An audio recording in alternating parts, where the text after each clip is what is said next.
Hello student, this is KK Bhatt here. Today I am here with passive voice. In previous video I have taught you about tense and I have completed the all part of the tense as present indefinite tense, present continuous tense, present perfect tense, present perfect continuous tense. Then after we are talking about the past. I have completed the past indefinite tense or simple past tense, past continuous tense. Past continuous tense is also called past progressive tense as well as past imperfect tense. Third, past continuous, past perfect tense, and then after I have completed past perfect continuous tense. इसके बाद हम future tense की बात करते हैं. तो I have completed the 4 part of future tense as simple future tense, future continuous tense, future perfect tense and future perfect continuous tense. In this way I have completed these all 3 section: present tense, past tense and future tense, and I have also completed the 4 part of this each section. Today when I am going to discuss about passive voice. So dear students, this is not new for you. You have read in previous classes about it. You know well that passive voice is made only of 8 tense.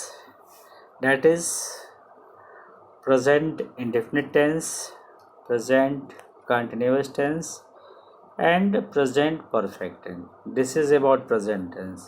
And if you are talking about the past tense, same as in present.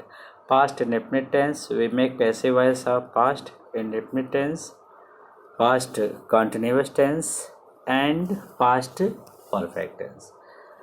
Then after, in future, you wish you simple future tense and future perfect tense. इस तरह से आपने देखा ये 8 जो part होते हैं tense के, इन्हीं का हम पैसिव वॉइस बनाते हैं. अब हम डिस्कस करते हैं present indefinite tense.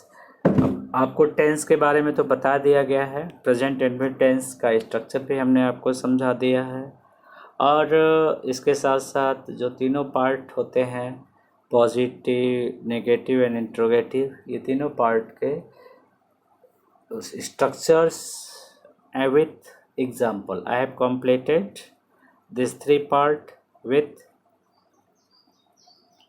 Structure as well as with example. तो अब हम शुरू करने जा रहे हैं पैसिव वॉइस. पैसिव वॉइस जो है आप जानते हैं, जैसे मान लीजिए आप इसमें सब्जेक्ट में क्या होता है, हम सब्जेक्ट एक्टिव वॉइस में क्या होता है, हम सब्जेक्ट को इम्पोर्टेंस देते हैं. इसमें ऑब्जेक्ट, सब्जेक्ट का जो प्लेस होता है वो ऑब्जेक्ट ले लेता है. जैसे अगर कहा जाए कि राम ने रावण को मारा, ठीक है, राम ने रावण को मारा. तो अब देखो, आप अब इसी सेंटेंस को हम दूसरी रूप में कर सकते हैं, रावण राम के द्वारा मारा गया. अब देखो टेंस की मीनिंग में, सेंटेंस की मीनिंग में कोई चेंजेस नहीं होते हैं, इसीलिए इसको पैसिव वॉइस को हम पार्ट ऑफ ट्रांसफॉर्मेशन यानी ट्रांसफॉर्मेशन का एक भाग भी मानते हैं. ठीक है, तो ये पार्ट जो है वो ट्रांसफॉर्मेशन का ही पार्ट है. अब हम देखते हैं प्रेजेंट इंडेफिनिट टेंस. अगर प्रेजेंट इंडेफिनिट टेंस की बात करते हैं तो इसका हेल्पिंग वर्ब आपको पता होता है क्या है, डू या डज है. अब यहाँ हम डिस्कस करते हैं हेल्पिंग वर्ब का. अब हम आते हैं पैसिव वॉइस में. तो पैसिव वॉइस में हम देखेंगे तो सिंपल जो प्रेजेंट टेंस है या प्रेजेंट इंडेफिनिट टेंस है, पैसिव वॉइस का हेल्पिंग वर्ब जो होगा वो इज एम आर हो जाता है. ठीक है, अब हम इसको थोड़ा स्ट्रक्चर के अकॉर्डिंग समझने का प्रयास करते हैं. अब जैसे मान लीजिए अगर अफर्मेटिव सेंटेंस है तो उसका हम क्या बनाते हैं, सब्जेक्ट लेते हैं plus first form of verb plus object, और यस ये सारी चीज़ें तो आपको बताई जा चुकी हैं, कहाँ आपको यस लगाना, कहाँ आपको यस लगाना. सिंगुलर नाउन का सब्जेक्ट अगर है तो यस लगाते हैं, अदरवाइज प्लूरल में no need to use es और यस। अब आप देखिए पैसिव वॉइस का स्ट्रक्चर क्या है, object takes the place of subject, यानी जो ऑब्जेक्ट होता है उसका स्थान अब हो जाता है सब्जेक्ट, यानी कि पैसिव वॉइस बनाते समय हम ऑब्जेक्ट को सब्जेक्ट का स्थान पे रख देते हैं। इसके बाद इसका हेल्पिंग वर्ब होता है इज एम आर, वो आप रखते हैं। फिर थर्ड फॉर्म ऑफ वर्ब, ध्यान दीजिए पैसिव वॉइस जब भी हम बनाते हैं तो उसमें third form of verb use करते हैं। तो यहाँ पे हम क्या यूज़ करेंगे, third form of verb, then by, then subject take the place of object. See 1 second, structure of active voice, subject, verb first form, object, yes or yes, that is in condition if singular number is in singular number subject, then use in verb yes or yes to make verb in singular number।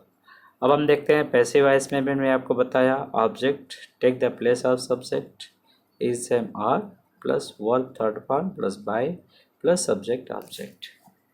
अब इसको आप example के द्वारा अगर समझते हैं तो दिया है Ram reads a letter, Ram reads a letter. अब यहाँ देखो राम क्या है, that is a subject, reads ये आपका वर्ब है, ए लेटर ऑब्जेक्ट।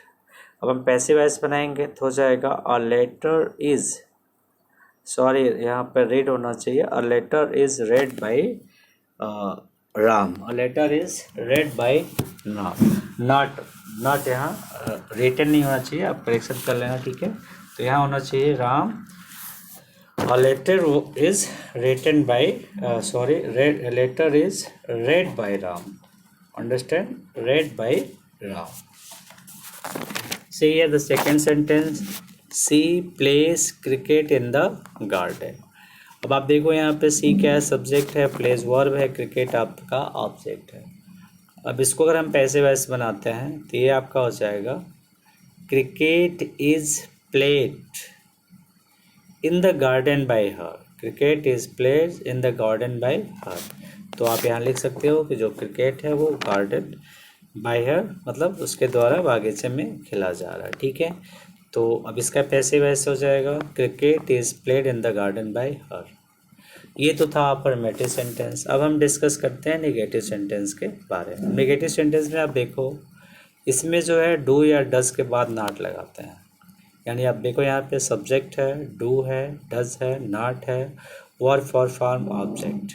इसका पैसिव वॉइस अगर हम बनाते हैं तो object take the place of subject, object जो है वो सब्जेक्ट का प्लेस ले लेगा, इज एम आर यूज़ करेंगे, नॉट यूज़ करेंगे, third form of verb by subject take the place of object. इस तरह से आपने देखा कि subject take the place of object, take the place of subject, using is am are as a helping verb, not third form of verb by subject take the place of object. इस तरह से आपका एक structure बनता है negative sentence. अगर example के हम समझते हैं, अब देखिए आपके बुक में दिया है first example, she does not eat mangoes, यानी she does not eat mangoes. आप इसको हिंदी में कह सकते हो वो आम नहीं खाती है, ठीक है। और यह मैंगोज जो है ये प्लूरल फॉर्म में है, तब इसका जब हम पैसिव वॉइस बनाएंगे, अब यहाँ देखिए दिया है mangoes are not eaten by her, she does not eat mangoes. वह मैंगोज जो है पैसिव वॉइस में रहेंगे तो प्लूरल फॉर्म होगा, तो mangoes are not eaten by her. अब ये तो था आपका एक्टिव पैसिव वॉइस। अब सेकेंड सेंटेंस देखो दिया है they do not play cricket, अर्थात वे क्रिकेट नहीं खेलते हैं। अब क्रिकेट क्या है, यहाँ पे ऑब्जेक्ट है। अब इसको हम पैसिव वॉइस बनाएंगे तो cricket is not played by, they का क्या होगा, देम होगा। आपको पता है सी का हर होता है, ही का हिज हिम होता है, ठीक है, दे का देम होता है, आई का मी होता है, वी का अस होता है। ये तो ऑब्जेक्ट होता है जब हम बाय यूज़ करते हैं, बाय के साथ इसको यूज़ करते हैं। तो I hope it is clear to all. Today बस I will give only this little, थोड़ा सा मैं आपको बता रहा हूँ। कल आपको इसका इंट्रोगेटिव बनाएंगे और इंट्रोगेटिव के साथ साथ आपको प्रेजेंट कंटिन्यूअस टेंस को कैसे पैसिव वॉइस में बताया जाता है ये भी आपको हम बताएंगे। I hope it is clear to all.